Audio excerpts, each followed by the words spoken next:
అనంతపురం జిల్లా తాడిపత్రి నియోజకవర్గం ఎప్పుడూ కూడా సంచలనాలకి కేంద్ర బిందువుగానే ఉంటుంది. కానీ మొన్న 31వ తారీఖున రాత్రి తాడిపత్రి నియోజకవర్గంలో ప్రత్యేకంగా జేసీ వారి పార్క్ ఉంటుంది ఇంటి పక్కనేట. ఆ పార్కులో ఆ తాడిపత్రి నియోజకవర్గంలో ఉన్నటువంటి మహిళలకి, ఆ పట్టణంలో ఉన్నటువంటి మహిళలకు ముఖ్యంగా అనుకుంటా, 31st నైట్ సెలబ్రేషన్స్ని చేసుకోవటానికి మహిళలని ప్రత్యేకంగా ఆహ్వానించారు. జనరల్గా మనం ఎక్కడైనా ఇంకో దగ్గర పార్టీలు పెట్టుకోవటం చూసాం. కానీ జేసీ ప్రభాకర్ రెడ్డి గారి స్టైలే ఒక డిఫరెంట్గా ఉండేది. ఆయన ఈసారి మహిళల్లో అందరూ కూడా మీరు కూడా భాగస్వాములై సెలబ్రేషన్స్ చేసుకోండి, దానికి ఇక్కడ వేదిక అందరూ రాండి అని చెప్పని ఆయన ఒక పిలిపించి, మీరు వచ్చేటువంటి వాళ్ళు ముందుగా ఎన్రోల్ చేసుకోండి, అంటే మీరు దానికి ముందుగా తెలియజేయండి అని అంటే, సరే మొత్తానికి ఒక 15,000 మంది ఆ 15వ తారీఖు రాత్రి సెలబ్రేషన్స్కి అటెండ్ అయ్యారు. ఏది మహిళలు తాడిపత్రిలో 31వ తారీఖు. అది ఒక ఆశ్చర్యకరమైనటువంటి అంశమే. 10 సంవత్సరాల్లో పిల్లలు తీసుకొచ్చుకోవచ్చు అన్నారు. ఇంకా మిగిలినటువంటి మగవాళ్ళు ఎవరికి అటెండెన్స్ లేదు. మొత్తానికి నాన్ వెజిటేరియన్ పెట్టారు, డీజే డ్యాన్సులు పెట్టారు, జనం ఇకన మొత్తానికి సరే మొత్తానికి ఇది చేశారు. సరే ఈ సందర్భంగా జరిగినటువంటి ఒక ప్రక్రియ ఏంటంటే, ఎవరైతే సినిమా నటి మాధవీలత అట్లాగే బీజేపీ నటి యామిని శర్మ వీరిద్దరూ కూడా ఇది సరైనటువంటి విధానం కాదు అని అందుట్లో మాధవీలత గారు ఇంకొక 2 అంశాలని వ్యక్తం చేశారు.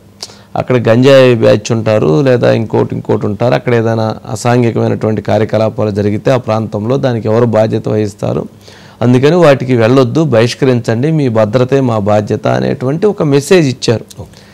సరే ఇప్పుడు ఎక్కడో ఏదో జరుగుతుంటాయి, ఏదో వాటికి సంబంధించిన దాంట్లో పర్టికులర్గా జేసీ దానికి అటెండ్ అవ్వద్దు అనేటప్పటికి, ఆయన ఇచ్చిన పిలుపు దానికి అటెండ్ అవ్వద్దు అనేటప్పటికి తనకి కొంత అసంతృప్తి, కోపం వచ్చి మొత్తానికి అక్కడ ఉన్నటువంటి కార్పొరేటర్లు ఎవరో రెస్పాండ్ అయ్యారు. అనుకోకుండా దీనిపైన తర్వాత రోజు ఆయన బస్సు దగ్ధం అయింది.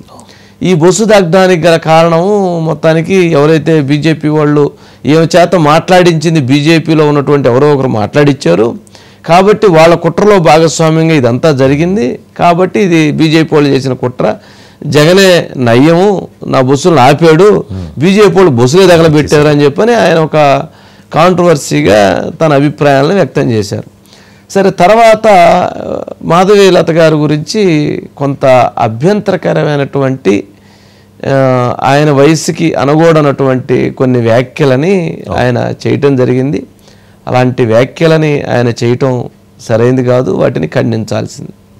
సరే ఆయన కొంత అనుకోకుండా వాటికి సంబంధించినటువంటి వాటిని కొంత రియాక్ట్ అయ్యి మాట్లాడారు.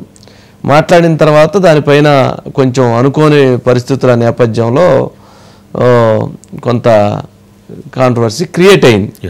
సరే ఇప్పుడు ఏంటంటే ఈ అంశానికి సంబంధించి సరే కొంచెం తను కూడా మళ్ళీ రియాక్ట్ అయింది. మాట్లాడినటువంటి వాళ్ళు ఆయన పేరు కూడా నాకు తెలియదు, ఆయన వయసుకి ఆయన అలా మాట్లాడటం నిజంగా కొంత సరే తను చెప్పే కోణంలో తను చెప్పింది. సరే ఏదైనా కానీ ఇది ఇంతటితో ఫుల్ స్టాప్ అయితే మంచిది.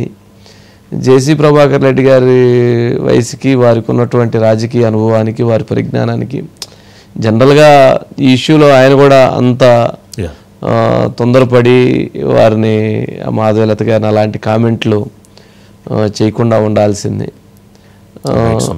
సరే ఒకసారి బైట్స్ ప్లే చేయండి.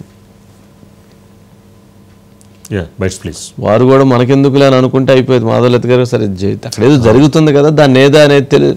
ఇప్పుడు అక్కడ ఎవరో కొంత కమ్యూనికేషన్ ఇచ్చుంటారు, పూర్తి కమ్యూనికేషన్ ఇచ్చుంటారు. తాడిపత్రి నియోజకవర్గం ఒక డిఫరెంట్ భావజాలంతో కూడుకున్నటువంటి నియోజకవర్గం అది. సరే అక్కడ అదేంటంటే ఒక్కొక్క సందర్భంలో ఒక్కొక్క రకంగా అదంతా ఫైర్ అవుతూ ఉండిద్ది. Bites please. తాడిపత్రిలో జేసీ పార్క్ దగ్గర, ఇది పెన్నా నది ఒడ్డున ఉంటుందన్నమాట.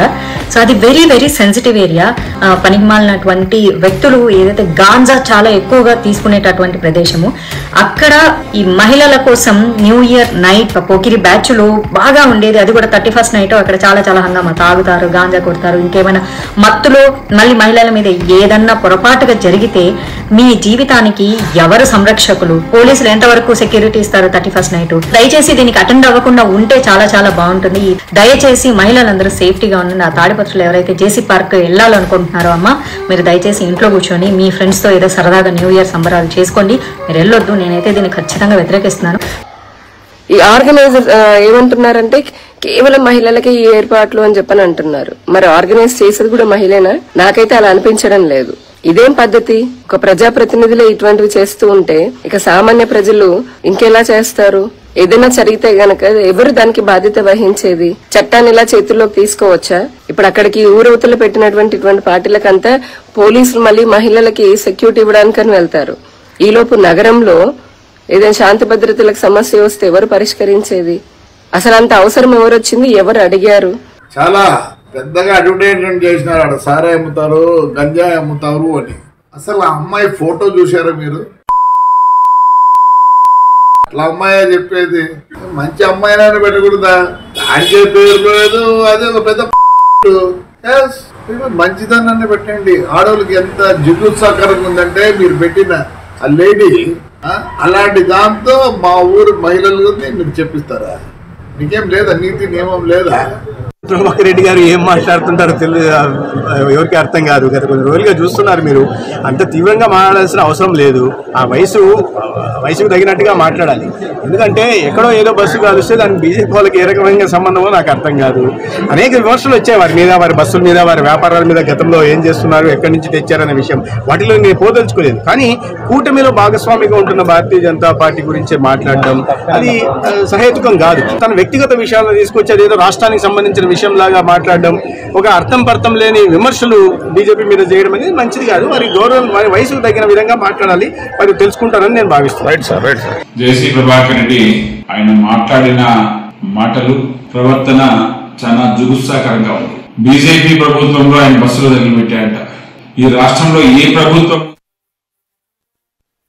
పెద్ద మనిషి, వయసు అయిపోయిన ఆయన నా గురించి చాలా పచ్చి పచ్చి బూతులు మాట్లాడుతూ కనిపించారు. ఆయన సంస్కారవంతమైనటువంటి భాషకి నా మనస్ఫూర్తిగా ధన్యవాదాలు. నా మీద కేసు కూడా ఫైల్ చేశారట, మరి నాకైతే తెలీదు.